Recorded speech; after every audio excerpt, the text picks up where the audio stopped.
Assalamualaikum warahmatullahi wabarakatuh. Halo semuanya, kami adalah mahasiswa baru Universitas Pajajaran Angkatan 2021 dari kelompok RK 247 mata kuliah Olah Kreativitas dan Kewirausahaan.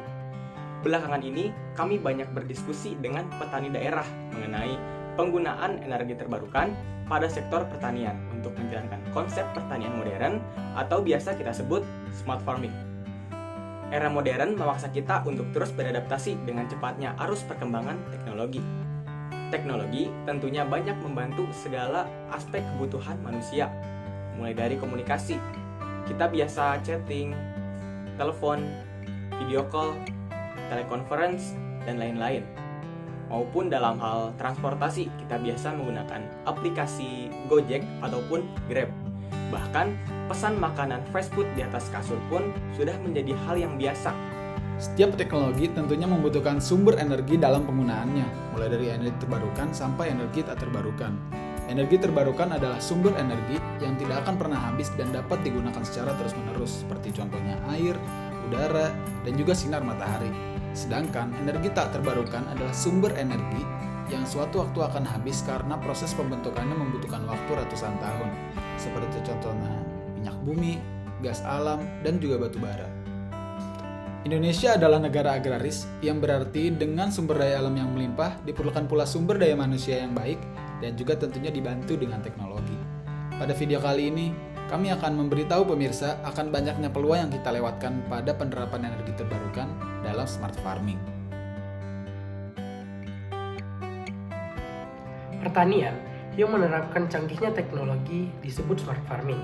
Smart farming adalah sebuah metode cerdas dan modern berbasis teknologi, sehingga menciptakan precision agriculture atau sistem pertanian yang akurat, praktis, dan terkontrol dengan baik.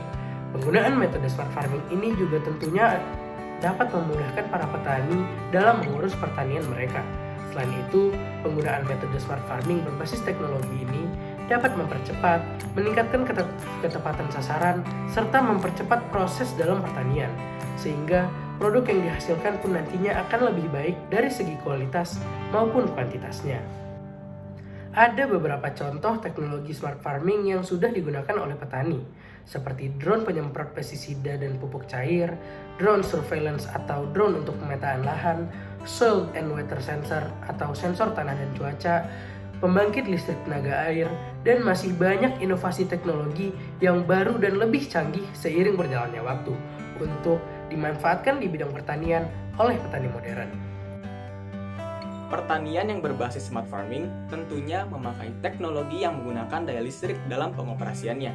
Sayangnya, pertanian dan perkebunan yang biasa terletak jauh dari daerah perkotaan memiliki akses listrik yang terbatas. Hal ini juga yang menjadi salah satu hambatan dalam penggunaan teknologi smart farming, khususnya pada daerah pertanian Indonesia. Karena itu, diperlukan sumber energi lain sebagai penghasil energi listrik untuk mengatasi akses listrik yang terbatas di daerah pertanian yang terletak jauh dari perkotaan. Adapun solusi yang dapat dilakukan oleh masyarakat petani jikalau ingin memiliki akses listrik yang mumpuni untuk kebutuhan pertaniannya adalah dengan menggunakan pembangkit listrik tenaga surya. Pembangkit listrik ini akan dijadikan sumber energi terbarukan untuk keperluan pertanian modern yang menggunakan sinar matahari untuk menghasilkan energi listrik. Ada seorang petani di desa Segobang, Banyuwangi, Jawa Timur yang mengatakan bahwa listrik yang digunakan pada pertanian yang dimilikinya masih menggunakan listrik konvensional. Namun, di desa tersebut kabarnya sangat rentan untuk mati lampu terutama pada saat musim hujan. Dengan terbatasnya infrastruktur yang ada di desa, besar kemungkinan listrik yang digunakan untuk pertanian tersebut dapat padam kapan saja. Menggunakan pembangkit listrik tenaga surya merupakan salah satu jawaban dari permasalahan tersebut. Dengan adanya kemandirian dalam memenuhi kebutuhan listrik, masyarakat pedesaan tidak perlu khawatir dengan adanya kendala pada sistem listrik konvensional. Mengingat mereka juga sudah menggunakan energi terbarukan untuk keperluan rumah tangga dan pertanian mereka. Mayoritas masyarakat Indonesia masih menggunakan sumber energi konvensional, sehingga pemanfaatan sumber daya alam belum maksimal dan masih banyak kendala. Dengan penggunaan metode smart farming dan energi terbarukan, petani dapat memaksimalkan produktivitas pertanian yang lebih efektif dan akurat.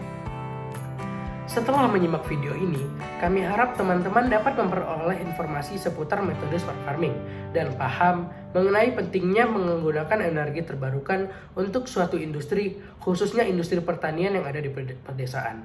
Sekian dari kami, terima kasih. Wassalamualaikum warahmatullahi wabarakatuh.